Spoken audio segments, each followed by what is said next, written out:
তারা হয়তো এই হাদিস জানে না, আল্লাহ পাক ওদের কানের মধ্যে আমার এই হাদিসটা যেন পৌঁছে দেন, আমিন।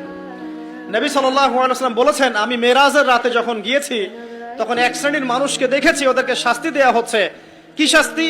জাহান্নামীদের রক্ত এবং পুঁজ ওদেরকে খেতে দেয়া হচ্ছে। জিবরাইল আলাইহিস সালামকে জিজ্ঞাসা করা হলো যে এরা কারা? তিনি বললেন, এরা আপনার উম্মতের সেই সব ব্যক্তি যারা মাদকদ্রব্য সেবন করত। আল্লাহ রাব্বুল আলামিন তার হাবিবের মাধ্যমে জানিয়েছেন, যখন কোনো মুসলিম মাদক সেবন করে বা কোনো ব্যক্তি মাদক সেবন করে তখন 40 দিন তার নামাজ কবুল হয় না।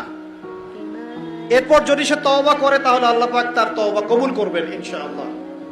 যদি সে আবারও মাদক খায় তওবা করার পর, আবার 40 দিন তার নামাজ কবুল হবে না। যদি সে আবার তওবা করে আল্লাহ পাক আবার তাকে মাফ করে দিবেন। যদি সে আবারও মাদক খায় আবার 40 দিন তার নামাজ কবুল হবে না। তারপর যদি আবার তওবা করে আবার আল্লাহ তাকে মাফ করে দিবেন।